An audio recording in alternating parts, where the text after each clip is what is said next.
We protect Saudi Arabia. Would you say they're rich? And I love the king, King Solomon, but I said, King, we're protecting you. You might not be there for 2 weeks without us. You have to pay for your military. सऊदी अरब दुनिया का वाहिद मुल्क है जो एक खानदान यानी आले सऊद के नाम पर कायम है। मगर आले सऊद किस जद्दोजहद के बाद अरब खित्ते में काबिज हुए, उन्हें किसकी मदद हासिल थी और उन्होंने कैसे इस खित्ते पर अपनी गिरफ्त मजबूत की। आज हमारे चैनल नामालूम से मालूम तक में ये सब कुछ, तो देखते रहिए नामालूम से मालूम तक आले सऊद के इक़्तिदार हासिल करने की तारीख।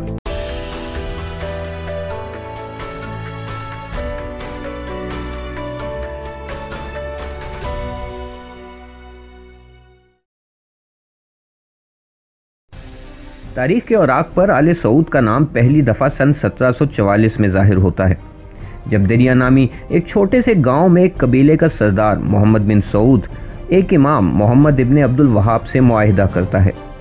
इस मुआहिदे के मुताबिक सऊद अमीर होगा और अब्दुल वहाब इमाम। मुआहिदे के मुताबिक अब्दुल वहाब शरई हवाले से सऊद को अमीर होने का हक देगा और बदले में सऊद अब्दुल वहाब के नज़रियात की तरवीज में उसकी मदद करेगा। मुआहिदे के बाद सऊद अब्दुल वहाब की मदद से खिलाफत उस्मानिया के ख़िलाफ़ फतवा हासिल करने में कामयाब हो जाता है और अपने आप को मुसलमानों का खलीफा और अमीर कहने लगता है। साथ ही मोहम्मद बिन सऊद मक्का और मदीना जैसे बड़े शहर भी फतह करने में कामयाब हो जाता है। खिलाफत उस्मानिया फौरी तौर पर इसका भरपूर ताकत से जवाब देती है और 50,000 की फ़ौज अरब खित्ते में उतार देती है। इस गठजोड़ का खिलाफत उस्मानिया और वहाबियों के दरमियान लड़ी गई 1811 से 1818 तक की लड़ाई में खात्मा हो जाता है। तमाम वहाबी इमाम और सपोर्टर्स को मार दिया जाता है। दरिया खंडर में तब्दील हो जाता है। अपने आप को अमीर कहने वाले मोहम्मद बिन सऊद को इस्तांबुल मुंतकिल कर दिया जाता है। अवाम के सामने इसका सर कलम करके दरिया में फेंक दिया जाता है। अलबत्ता ना तो यह आले सऊद का इख्तिताम था और ना ही वहाबियत का। मोहम्मद बिन सऊद का पोता तुर्की बिन अब्दुल्ला बिन मोहम्मद खिलाफत उस्मानिया के इस हमले से भाग निकलने में कामयाब हो गया। कुछ अरसे छुपे रहने के बाद इसने आले सऊद की दूसरी हुकूमत की बुनियाद रखी, अमारात नजद, जो 1824 से 1891 तक कायम रही। क्योंकि दरिया खंडर में तब्दील हो चुका था, इसलिए रियाज को नया दारुल हुकूमत मुकर्रर किया गया। तुर्की बिन अब्दुल्ला के बेटे अब्दुल रहमान अल फैसल को रशीदी कबीले ने 1891 में शिकस्त दे दी। अब्दुल रहमान अल फैसल अपने ख़ानदान समेत जनूबी सहराओं में भाग निकला और बद्दुओं के दरमियान पनाह ले ली। बाद में कुवैत इसे पनाह देने पर तैयार हो गया। अब्दुल रहमान अल फैसल के बेटे अब्दुल अजीज़ इब्ने अब्दुल रहमान इब्ने फैसल इब्ने तुर्की इब्ने अब्दुल्ला इब्ने मोहम्मद सऊद ने अब आले सऊद का कंट्रोल संभाल लिया। इसे सिर्फ अब्दुल अजीज़ या इब्ने सऊद के नाम से भी जाना जाता है। सन 1901 में अब्दुल अजीज़ दोबारा अरब की सरजमीन फतह करने निकल पड़ा। इसके साथ सिर्फ 60 अफराद मौजूद थे। इसने वहाबियत का इस्तेमाल करते हुए मुख्तलिफ कबीलों को अपने साथ मिलाना शुरू कर दिया और जो नहीं मिले उनको एक एक करके कुचलना शुरू कर दिया।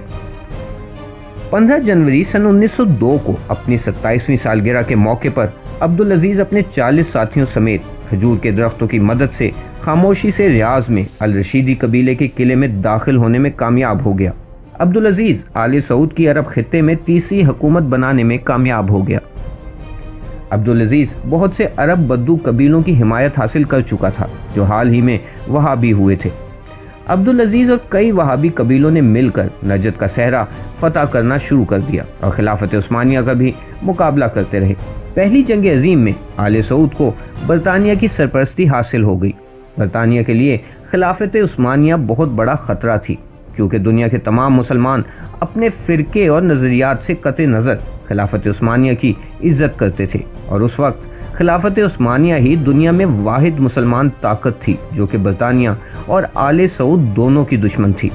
अब अब्दुल अजीज़ इब्ने सऊद ने फतवाहात और दूसरे कबीलों में शादियों के ज़रिए अरब खित्ते में कंट्रोल हासिल करना शुरू कर दिया था।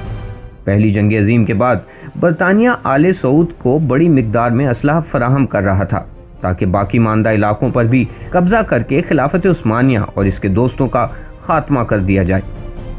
सन 1925 में आले सऊद मक्का फतह करने में कामयाब हो गए।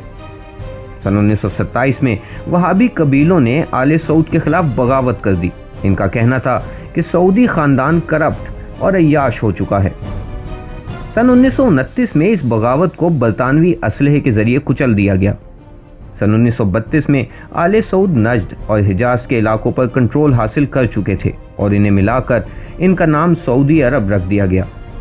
इस वक्त ये दुनिया का वाहिद मुल्क है जिसका नाम किसी खानदान पर है। सन 1938 में इस खित्ते में एक ऐसी चीज दरियाफ्त हुई जिसने खित्ते की तकदीर हमेशा के लिए बदल कर रख दी, यानी तेल। दूसरी जंग अजीम के बाद अब्दुल अजीज ने अमेरिका के साथ ताल्लुकात बढ़ाना शुरू कर दिए और सऊदी अरब और अमेरिका तेल की तरसील और सियासी हवाले से अहम इत्तेहादी बन गए। सन 1953 में 78 साल की उम्र में अब्दुल अजीज इब्ने सऊद इंतकाल कर गया। तेल के पैसे और अमेरिका की मदद से अब सऊदी अरब में बेइंतहा खुशहाली आ चुकी थी। अब्दुल अजीज इब्ने सऊद को तकरीबन तमाम दुनिया में खुश मिजाजी के बाइस पसंद किया जाता था। उसने दुनिया के तमाम ममालिक के साथ अच्छे ताल्लुकात रखे। अलबत्ता सऊदी अरब में इसे बाकी सऊदी बादशाहों की निस्बत कमज़ोर तस्वुर किया जाता है, क्योंकि वह इसराइल और मिस्र के सोशलिस्ट लीडर अब्दुल नसर के खिलाफ कोई इक़दाम नहीं कर सका। अब्दुल नसर का कहना था कि अरब तेल पर तमाम मुसलमानों का हक है और इसके पैसे को तमाम मुसलमानों की फलाह पर खर्च करना चाहिए, ना कि आले सऊद की अय्याशी पर। और यही था अरब खित्ते में आले सऊद की बादशाहत का आगाज़। अगर आपको वीडियो पसंद आई हो तो वीडियो को लाइक करें, हमारा चैनल सब्सक्राइब करें और बेल आइकन लाजमी दबाएं और साथ ही कमेंट ज़रूर करें ताकि हमें मालूम हो कि आप क्या सोचते हैं। इस सीरीज की तमाम मकसाद देखने के लिए हमारा चैनल सब्सक्राइब करें और बेल आइकन को क्लिक करें ताकि तमाम मकसाद आप तक बर वक्त पहुँच सकें।